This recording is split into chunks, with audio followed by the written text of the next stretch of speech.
Este livro tem um propósito específico: desenvolver ferramentas de pensamento crítico para compreender como sistemas de poder operam através de narrativas. Mais do que apresentar conclusões definitivas, busca-se aqui estimular o questionamento metodológico sobre estruturas que frequentemente aceitamos como naturais ou inevitáveis. Por que trabalhamos progressivamente mais horas para manter o mesmo padrão de vida? Por que alguns agentes podem criar dinheiro do nada, enquanto outros necessitam trabalhar décadas para obtê-lo? Por que nossa necessidade básica de moradia foi transformada em investimento especulativo? Estas não são questões retóricas, mas problemas que merecem análise rigorosa e embasamento teórico sólido. Objetivos e metodologia. Esta obra não se propõe como um manual sobre Bitcoin, embora esta tecnologia apareça como estudo de caso relevante sobre resistência sistêmica. Tampouco se apresenta como uma crítica destrutiva ao sistema vigente, embora examine mecanismos de poder que frequentemente operam sem transparência adequada. O objetivo central é desenvolver consciência política aplicada, a capacidade de reconhecer, analisar e responder conscientemente às narrativas que influenciam nossa compreensão da realidade econômica e política. Fundamentação teórica. A análise aqui desenvolvida baseia-se em contribuições de pensadores como Platão e a compreensão das aparências versus realidades, Michel Foucault e os mecanismos micropolíticos do poder, Hannah Arendt e a distinção entre política genuína e administração, Judith Butler e o poder performativo das narrativas, Noam Chomsky e a fabricação do consentimento, Antônio Gramsci e a hegemonia cultural, público-alvo e aplicabilidade. Este livro destina-se a leitores que questionam explicações simplistas para fenômenos complexos, buscam compreender as interseções entre poder e narrativa na vida cotidiana, desejam ferramentas conceituais para análise crítica de sistemas econômicos, estão dispostos a examinar criticamente pressupostos considerados óbvios, reconhecem que teoria e prática se complementam mutuamente. Pode não ser adequado para leitores que preferem análises puramente técnicas sem contextualização política, buscam confirmação de perspectivas pré-existentes em vez de expansão conceitual, consideram a economia como ciência exata, isenta de debate político, satisfazem-se com explicações superficiais sobre funcionamento sistêmico, estrutura e metodologia de leitura. Embora cada capítulo possa ser lido independentemente, existe uma progressão lógica na obra.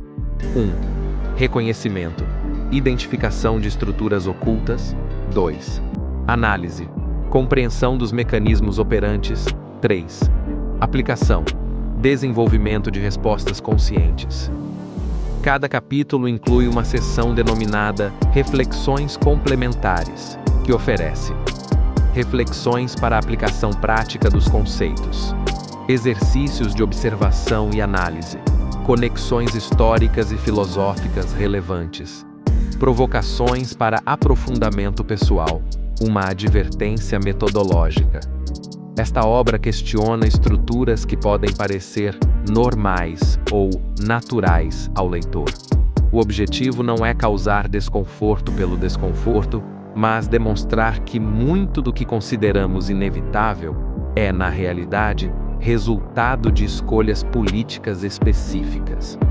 O sucesso desta leitura não se mede pela concordância com as conclusões apresentadas, mas pelo desenvolvimento da capacidade de questionar, analisar e conectar fenômenos que anteriormente pareciam desconectados. Se ao final desta leitura o leitor desenvolver maior autonomia intelectual e ferramentas mais sofisticadas para a análise crítica da realidade, o objetivo terá sido alcançado. Sobre a prática da liberdade. A liberdade não constitui um estado permanente, mas uma prática cotidiana de pensamento crítico e ação consciente. Este livro apresenta-se como um conjunto de ferramentas para esta prática. O convite aqui formulado é para o exercício rigoroso do pensamento autônomo. Paulo Campos. Capítulo 1. A Caverna do Dinheiro. Uma releitura da alegoria platônica para a economia contemporânea. E se alguém o forçasse a olhar para a luz em si, não lhe doeriam os olhos, e não fugiria, voltando àquelas coisas que pode contemplar, por considerá-las realmente mais claras do que as que lhe são mostradas. Platão, A República. Livro 7. Introdução. A permanência das estruturas epistemológicas. A alegoria da caverna, apresentada por Platão há aproximadamente 2.400 anos, oferece uma framework analítica particularmente relevante para compreender as dinâmicas do sistema monetário contemporâneo. A questão central que Platão coloca, a distinção entre aparências e realidades, manifesta-se de forma especialmente evidente nas estruturas financeiras atuais. No contexto monetário contemporâneo, observamos uma sofisticada versão desta dinâmica epistemológica. A confusão sistemática entre representações de valor, instrumentos fiduciários, registros digitais e valor substantivo. As sombras da caverna monetária. As sombras na parede da caverna monetária contemporânea manifestam-se através de narrativas que se apresentam como verdades inquestionáveis. Criação monetária ex nihilo, como processo legítimo, inflação como fenômeno natural e até necessário para o crescimento. Bancos centrais como guardiões estabilizadores da economia, endividamento nacional como característica inevitável dos estados modernos. Ausência de alternativas viáveis ao sistema monetário vigente. Estas narrativas, ao serem naturalizadas, funcionam como mecanismos que obscurecem a compreensão das escolhas políticas subjacentes ao desenho dos sistemas monetários. A jornada do conhecimento, do conformismo à consciência, o processo de despertar. A descoberta de sistemas monetários alternativos, particularmente Bitcoin, pode ser compreendida através da metáfora platônica do prisioneiro que se liberta das correntes e ascende em direção à luz. Esta jornada epistemológica envolve 1. Reconhecimento da artificialidade das estruturas previamente consideradas naturais. 2. Compreensão dos mecanismos de criação e distribuição monetária. 3. Percepção das implicações políticas das escolhas tecnológicas em sistemas de pagamento. 4. Desenvolvimento de autonomia em relação às narrativas oficiais. A resistência ao novo paradigma. Como observado por Platão, o retorno do prisioneiro libertado à caverna frequentemente resulta em hostilidade por parte daqueles que permanecem acorrentados. No contexto monetário, esta dinâmica manifesta-se através de negação sistemática, classificação de alternativas, como bolhas ou modismos, racionalização defensiva, justificação da adequação do sistema vigente, ataques ad hominem, caracterização dos proponentes como extremistas ou utópicos, evitação cognitiva, recusa em examinar criticamente as premissas do sistema atual. Esta resistência não deriva necessariamente de má-fé, mas da dificuldade psicológica em reconhecer que estruturas consideradas fundamentais podem ser contingentes e modificáveis. Platão, Política e Sistema Monetário. A correspondência entre alma e cidade. Em A República, Platão desenvolve uma analogia estrutural entre a justiça na alma individual e a justiça na organização política, polis. Esta framework analítica pode ser estendida para compreender como sistemas monetários tanto refletem quanto constroem características morais e políticas específicas.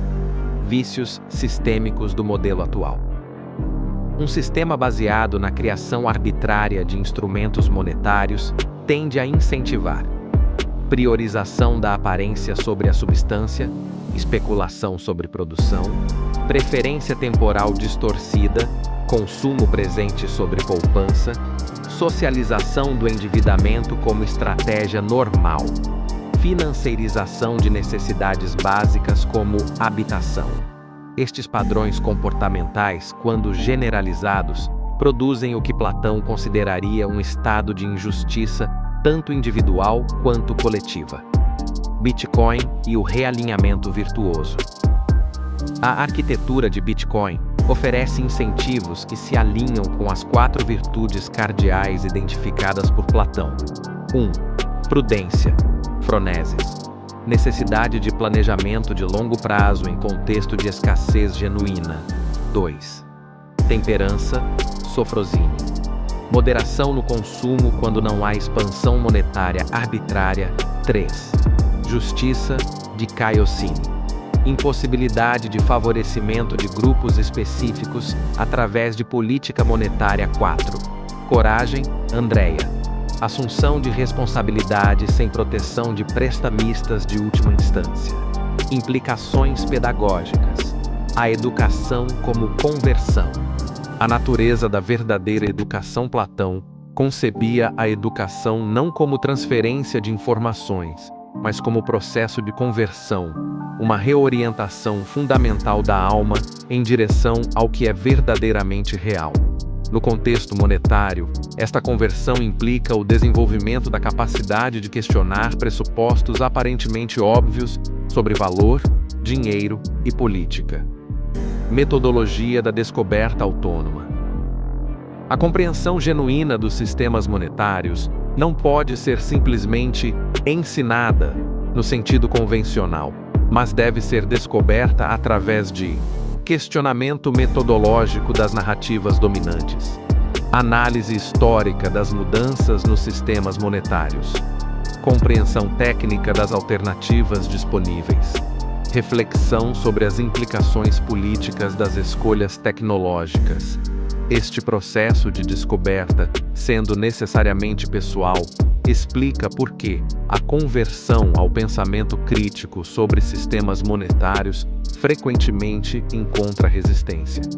Aplicações práticas, da teoria à ação. Desenvolvendo consciência monetária. O desenvolvimento de consciência crítica sobre sistemas monetários pode ser cultivado através de observação fenomenológica. Como você experimenta o dinheiro? Como papel físico? Como números em tela? Como promessa bancária? Cada modalidade produz uma experiência diferente de valor e realidade. Análise genealógica. Quando surgiram as verdades econômicas, que consideramos óbvias, quem as promoveu? A quem beneficiam? Experimentação prática. Pequenos atos de resistência microscópica. Cada questionamento de uma narrativa oficial constitui uma prática de liberdade intelectual. Arqueologia das narrativas econômicas. Exercício reflexivo. Selecione uma verdade econômica considerada inquestionável. Exemplo: inflação baixa é benéfica. Investigue. Quando esta ideia emergiu? Quem a desenvolveu? Quais interesses serve? Esta análise genealógica pode revelar a contingência histórica de pressupostos aparentemente naturais. Reflexos complementares. A performance da normalidade. Questão para reflexão. Quantas de suas opiniões sobre economia são genuinamente suas versus scripts sociais que aprendeu a recitar com tal fluência e esqueceu serem performances? A arqueologia do esquecimento. Para investigação. Por que a criação do Federal Reserve, 1913, não é enfatizada na educação formal? Por que o fim do padrão ouro, 1971, é tratado como detalhe técnico? Quem determina quais eventos históricos são considerados relevantes? Resistência microscópica e transformação. Ação prática. Michel Foucault conceitualizou as resistências microscópicas, pequenos atos que corrompem o poder desde dentro. Cada questionamento rigoroso de uma narrativa oficial constitui uma prática desta resistência. Conexões históricas. Contexto. A alegoria da caverna foi escrita durante o declínio da democracia ateniense. Platão observava como narrativas populistas corrompiam o julgamento político. Atualmente, narrativas econômicas cumprem função similar. Impedem análise crítica de escolhas políticas fundamentais. Conclusão. O preço da lucidez. A jornada de saída da caverna monetária exige coragem intelectual. Reconhecer que sistemas apresentados como naturais são na realidade construções políticas pode ser epistemologicamente desestabilizador. Contudo, esta desestabilização constitui o primeiro passo em direção à autonomia intelectual genuína. O preço da liberdade intelectual é a coragem de examinar as sombras. Se ao concluir este capítulo o leitor ainda considera que economia é ciência, exata e isenta de política, pode ser apropriado questionar quem ensinou esta perspectiva e com que propósitos.